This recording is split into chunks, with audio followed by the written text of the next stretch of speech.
स्वप्नातही कधी वाटलं नव्हतं की बायको त्याला एवढं सुख देऊ शकेल. आणि ते त्याला आता मिळालं होतं. त्याला जे हवं होतं ते सर्व मिळालं होतं. त्यामुळे त्याने तिला सर्व प्रकारची सूट दिली होती. तो स्वतःला सर्वात सुखी आणि समाधानी पुरुष मानत होता. कारण संपत्ती तर त्याच्याकडे होतीच आणि अप्सरेसारखी पत्नी देखील होती. आधी एक उणीव होती, पण आता तिच्याकडून सुख मिळत होते. आता त्याची भूक भागत होती. त्याच्या आत्म्याची शांती होऊ लागली, त्यामुळे तो समाधानी होता.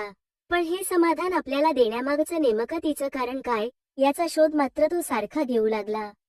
त्याच्या मनामध्ये तिच्याकडे पाहून शंका कुशंका उत्पन्न होत होत्या. आणि मग एक दिवस त्याने ठरवलं की तिच्यामध्ये झालेला हा बदल का आणि कसा घडला याचा शोध आपण घ्यायचा. ठरवल्याप्रमाणे तो तिच्या मागावर राहू लागला. आणि मग त्याच्या लक्षात आलं की ऑफिस तर 5 वाजता बंद होते आणि हिला यायला 7 वाजतात. असं का? मधले 2 तास ही कुठे राहते याचा तो आता शोध घेऊ लागला. त्यानंतर हळूहळू त्याला कळले बायको असे का वागते आहे. नमस्कार मित्रांनो, माझ्या बायकोच्या स्वभावात आता एक बदल घडला होता, जो तिच्या वागण्यात स्पष्ट दिसत होता.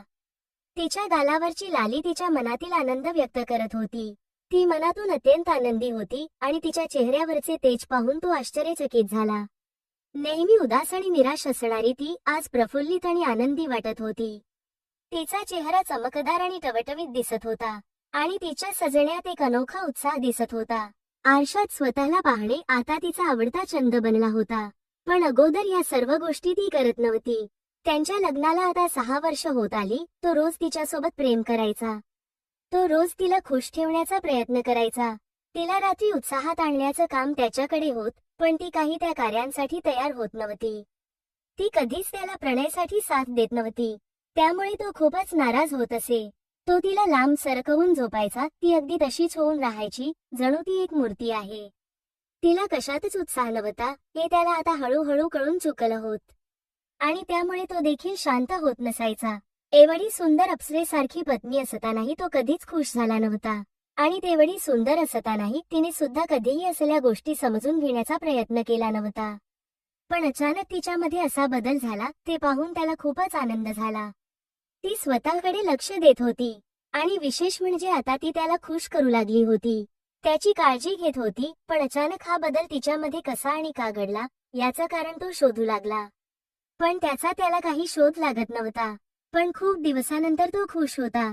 याच त्याला समाधान होत. तीच ग्रॅज्युएशन झालं होत. तिची स्वप्न खूप मोठी होती. शिकून काहीतरी मोठं बनायचं या विचारात ती होती. काहीतरी मोठं करून दाखवायचं अशी तिची अपेक्षा होती. ती अतिशय जिद्दीने काम करणारी मुलगी होती. अभ्यासात आणि खेळात सुद्धा ती खूपच हुशार होती. तिला जीवनात काहीतरी मोठं करून दाखवायचं होतं. तिचे स्वप्न फार मोठे होते. पण हे स्थळ आलं आणि तिच्या आई वडिलांनी तिच्या लग्नाची घाई केली. तिला खूपच श्रीमंत घर मिळालं होत. या गोष्टीवरून तिचे आई बाबा खूपच खुश होते. आणि असं स्थळ पुन्हा भेटेल की नाही याची चिंता त्यांना होती. म्हणून त्यांनी तिच्या मागे लागून त्या खूप श्रीमंतांच्या घरात मुलगी देण्याचा निर्णय घेतला. त्यांच्या घरात कशाचीही कमी नव्हती. सर्व काही सुखसुविधा होत्या, पण तरीही ती मात्र समाधानी नसायची. कारण तिला तिची स्वप्ने पूर्ण करून लग्न करायचे होते. तिला माहिती होत की तिचे आई बाबा काही ऐकणार नाहीत आणि तिला सुद्धा त्यांचं मन दुखवायचं नव्हते. म्हणून तिने होणाऱ्या नवऱ्याला चिठ्ठी लिहून कळवले सुद्धा होते. तिला तो अजिबात आवडत नाही, ती त्याला पसंत करत नाही आणि त्याने लग्नाला नकार द्यावा अशी ती त्याला विनंती करत होती. पण तिच्यासारखी देखणी मुलगी आपल्याला पुन्हा मिळणार नाही. अशी अप्सरेसारखी मुलगी गमावणं आपल्याला कधीच परवडणार नाही. हे सगळं त्याला माहिती होत, म्हणून त्या मुलाने लग्नाला नकार दिला नाही. मग त्यांचं लग्न झालं आणि सर्व काही माहीत असून देखील त्याने आपल्याशी विवाह केला. याचा राग कायम तिच्या मनात होता. ती त्याला कधीच आपला पती परमेश्वर मानायला तयारच नव्हती. त्यानं आपल्या शरीरासाठी आपल्या रूपावर भाळून प्रेम केलं हे तिला माहीत होतं. म्हणून ती त्याला फक्त तीच शरीर देत होती. पण ती मानाने कधीही त्याची झालीच नव्हती. आणि एवढी देखणी बायको असून देखील त्याला कधीच हवं तसं सुख मिळालं नव्हतं. तो कधीच तिच्या सोबत राहून शांत झाला नव्हता. कसंबसं दोघांचं वैवाहिक जीवन चालू होतं. पण एक दिवस तिने त्याला सांगितले की घरी बसून मला कंटाळा येतो आणि मला कुठे ना कुठे जॉब शोधा. कामात असल्याने माझा दिवस जाईल, त्यामुळे मला कुठेतरी काम करावं लागेल. असं तिने त्याला सांगितल्यावर त्याने सुद्धा तिला काम करण्याची परवानगी देऊन तिला कामाला लावलं आणि मग तिने एका कंपनीमध्ये जॉब करण्याचा निर्णय घेतला आणि तिथेच जॉब करू लागली.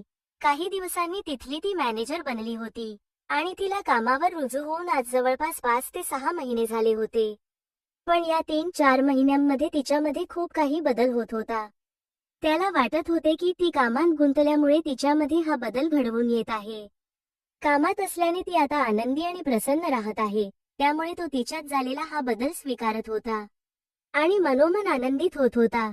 कारण आता त्याला ते सुख सुद्धा मिळत होतं, ज्याची तो फक्त कल्पनाच करत असायचा. खेळ करत असताना ती त्याच्यावर अगदी तुटून पडू लागली, त्याला ते सर्व सुख देऊ लागली, ज्याची तो आस करत होता. ती स्वतःहून त्याला साथ करू लागली. त्याच्या महाराजासोबत ती वारंवार खेळू लागली. त्याला जास्तीत जास्त ते सुख कसं देता येईल यासाठी ती प्रयत्न करू लागली. त्यामुळे तो खूपच आनंदित होता. आयुष्यात त्याला स्वप्नातही कधी वाटलं नव्हतं की ती त्याला एवढं सुख देऊ शकेल. आणि ते त्याला आता मिळालं होतं. त्याला जे हवं होतं ते सर्व मिळालं होतं. त्यामुळे त्याने तिला सर्व प्रकारची सूट दिली होती. तो स्वतःला सर्वात सुखी आणि समाधानी पुरुष मानत होता. कारण संपत्ती तर त्याच्याकडे होतीच आणि अप्सरेसारखी पत्नी देखील होती. आधी एक उणीव होती, पण आता तिच्याकडून सुख मिळत होते. आता त्याची भूक भागत होती. त्याच्या आत्म्याची शांती होऊ लागली, त्यामुळे तो समाधानी होता. पण हे समाधान आपल्याला देण्यामागचं नेमकं तिचं कारण काय, याचा शोध मात्र तो सारखा घेऊ लागला. त्याच्या मनामध्ये तिच्याकडे पाहून शंका कुशंका उत्पन्न होत होत्या.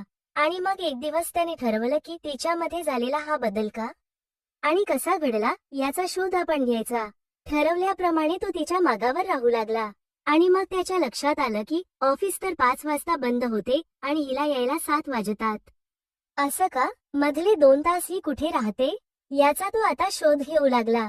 त्यानंतर हळूहळू त्याला कळले की ऑफिसातील एका सुंदर तरुणाशी तिचे सुख जुळले आहे.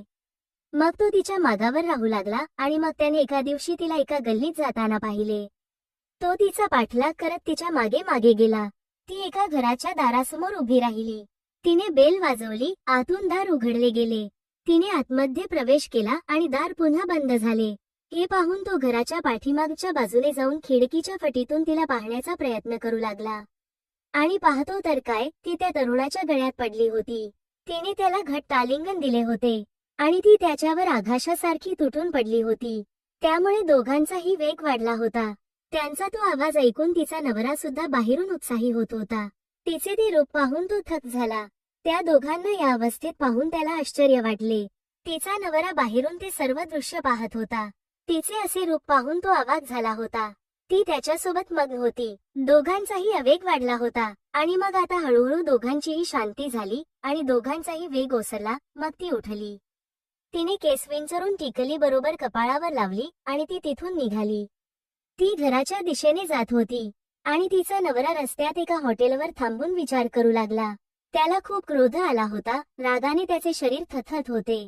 आपली पत्नी असे काही करेल याची त्याने स्वप्नात सुद्धा कल्पना केली नव्हती. घरी जाऊन तिला चांगला धडा शिकवायचा, तिला चांगली अद्दल घडवायची, हा विचार त्याच्या मनात येत होता.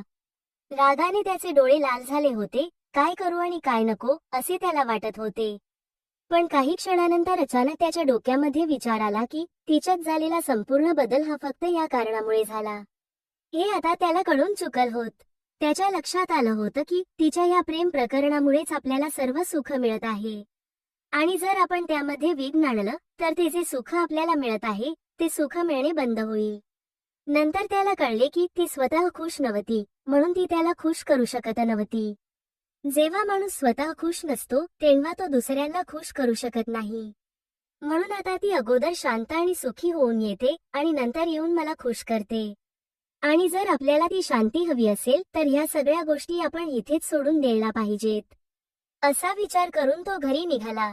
त्याने रस्त्याच्या कडेला असलेल्या एका दुकानांमध्ये जाऊन गुलाबाची फुले आणली आणि तो घरी पोहोचला. घरी गेल्यानंतर त्याने तिला आपल्या मिठीत घेतले आणि तिला ते गुलाबाचं फूल दिले. आणि ती खूपच खुश झाली होती. गुलाबाच्या सुगंधामध्ये त्यांचा डाव रंगू लागला. गुलाबाच्या सुगंधांमध्ये त्या दोघांचे प्रेम असेच गुलाबासारखे उमलून आले होते.